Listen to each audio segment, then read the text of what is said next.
इस मन की ऐसी चाल है कि जरा सा असावधान साधक हुआ कि लक्ष्य से भ्रष्ट कर देता है, फिर यही मन निरुत्साहित कर देता है, विक्षिप्त कर देता है। इसी के कथनानुसार चले तो इसी ने भ्रष्ट कर दिया। भ्रष्ट का तात्पर्य होता है जो हम लक्ष्य पे चढ़ रहे हैं उससे नीचे गिर जाना। हमारा लक्ष्य है प्रभु की प्राप्ति, जितेंद्रियता, लेकिन ये मन कई तरह से हमें भ्रष्ट करता है। यदि हमारा किसी से कभी कैसा भी संबंध है, कभी ये प्रियता से भ्रष्ट करता है, कभी भय से भ्रष्ट करता है, सामने वाला प्रतिकूल न हो जाए, बहुत ये सावधानी की जरूरत है।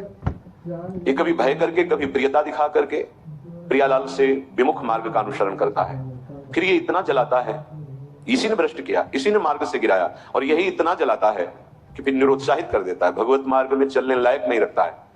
बहुत कृपा पात्र और सुजान उपासक वही है जो इस दुष्ट की दुष्टता को पहचानता रहे। बाहर कोई शत्रु नहीं है, बाहर कोई हमारा कुछ नहीं बिगाड़ सकता। हमारा बिगाड़ने के लिए पर्याप्त है हमारा मन। ये मन ही दुर्दशा करे, मन ही इतना नीचता किए हुए है कि हम बार बार शास्त्र की बात सुनते हैं, बार बार सत्य मार्ग पर चलने का उत्साह बनाते हैं, और ये दुष्ट ऐसी चेष्टा कराएगा, ऐसा संकल्प बनाएगा, फिर गिराकर निरुत्साहित कर देगा। जहां रति कर रहा है मन वो वहीं लगा देता है। निराश नहीं होना, इसकी चाल को पकड़ो।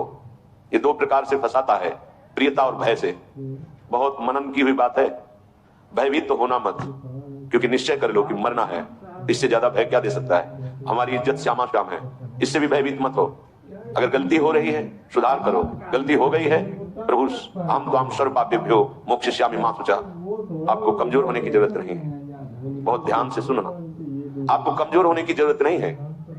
प्रमाद स्थिति में हमसे गलती हो गई, हम उस गलती को दोबारा ना करें। और ध्यान दीजिए, वो गलती कराने वाला आपका मन है। जब आप आनंदित होंगे, जब आप उत्साहित होंगे, तब ये फंसाएगा। इसकी चाल है।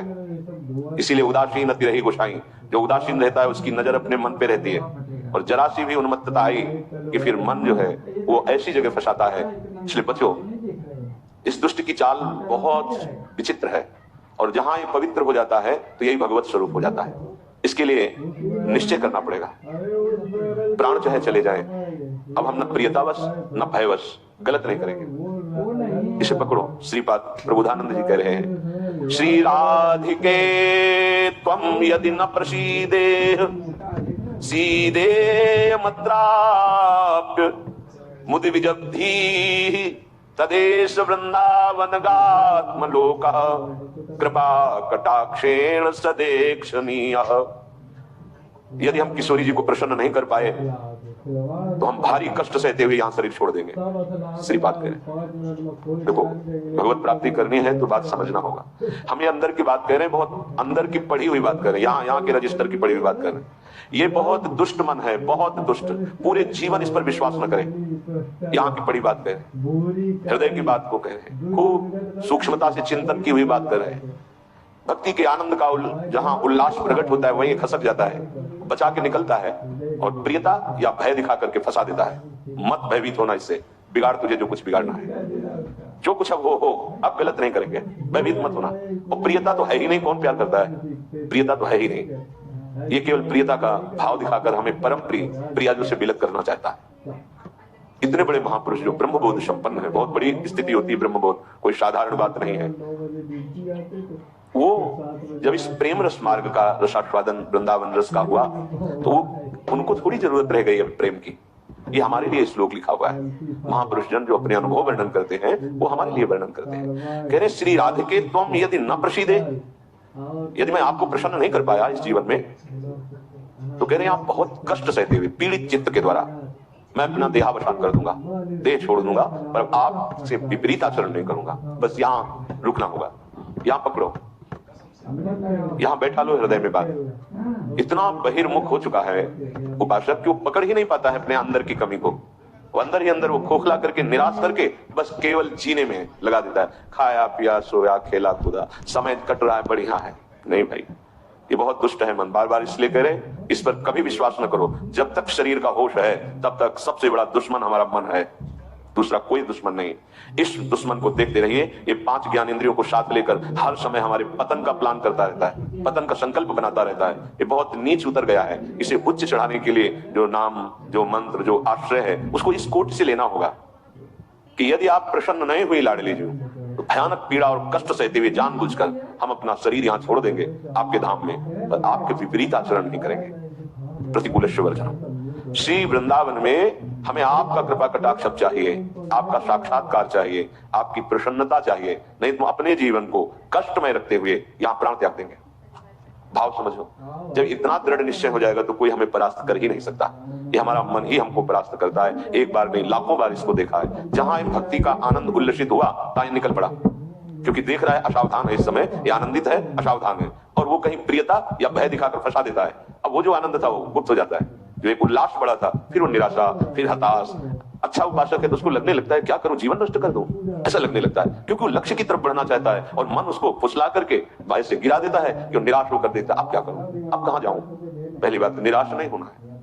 जिस समय आपकी भक्ति का आनंद उल्लास से युक्त हो, उस समय आपको उदासीन होने की जरूरत है, प्रसन्न होने की नहीं जरूरत है। ये आंतरिक बात कह रहा हूं, सावधानी की। उस समय बिल्कुल निरीक्षण मन के ऊपर ही होनी चाहिए, पूरी दृष्टि, क्योंकि उसी आनंद उल्लास में भागेगा, निकलेगा विषय सेवन के लिए, क्योंकि आपको गिराना है, उसका काम है गिराना। बाहर कोई गिरा नहीं सकता, अंदर से अपना बड़ा भारी शत्रु मन है, यही गिरा रहा है।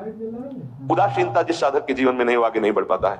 उल्लसित नहीं होना, अंदर उल्लास, तो पूरी की पूरी एकाग्र दृष्टि मन पर। कहीं हमारा मन उल्लास में के क्षेत्र से भागकर कहीं फंसाने तो नहीं जा रहा है। हमने देखा है इसको 2 तरह से फंसाता है, एक प्रियता और एक भय।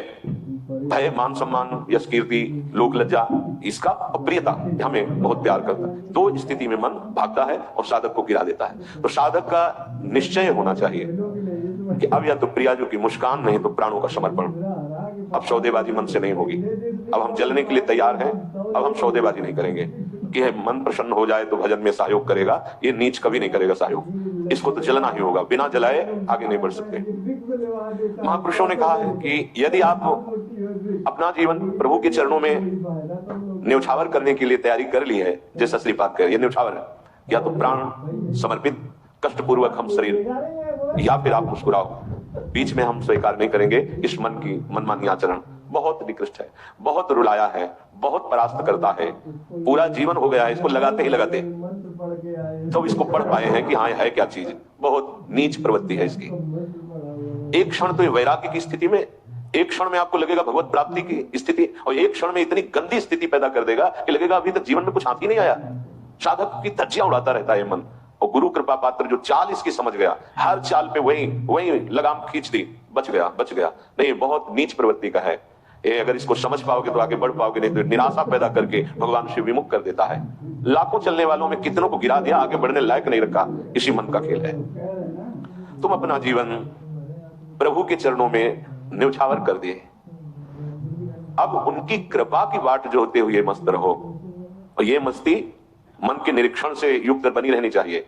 मन को ढील दिया ना जहां कि आज तो बहुत बढ़िया भजन हुआ, आज बहुत आनंद, वहीं निकल के फंसा देगा। यह अनुभव की बात है।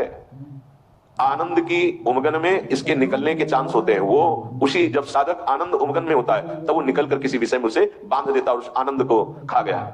जो आनंद उल्लास था, अब वो पश्चाताप की आग जल रही है। अब फिर उसको लगता है इतने दिन मेहनत करने के बाद तो इतना हम चढ़ पाए थे, फिर मुझे गिरा दिया। फिर वो निराश होने लगता है। शोक, विषाद, दुख, क्लेश, कष्ट, संताप, भय, उद्वेग ये प्रदान करता रहता है। इसके सामग्री क्या है मन की? इसके अनुकूल चलोगे तो क्या देगा मन? कह रहे शोक पक्का, पर पकड़ में तो है नहीं। ये बहुत खिलाड़ी है, खेल करके और ऐसे तदात्म में बैठा है। तदात्म में कि पीटोगे किसको? तदात्म, तुमने तदात्म कर लिया है। अब उसको दंड कहां से दोगे? दंड तो तब दे जब दृष्टा बने ना। वो तो तदात्म कर लिया है। अब जब कुछ नहीं समझ तो आज से भोजन नहीं करेंगे, उसमें कुछ फर्क नहीं पड़ना। वो इतना बलवान, उसको कोई फर्क नहीं पड़ना। तुम 10 दिन के बाद जब भोजन पाओगे तब तुम्हें वहां पे खड़ा कर देगा, जाके जहां नहीं खड़ा होना चाहिए। ये सबसे बड़ा बंधन मन है। मन ही मोक्ष का कारण है, मन ही बंधन का कारण है।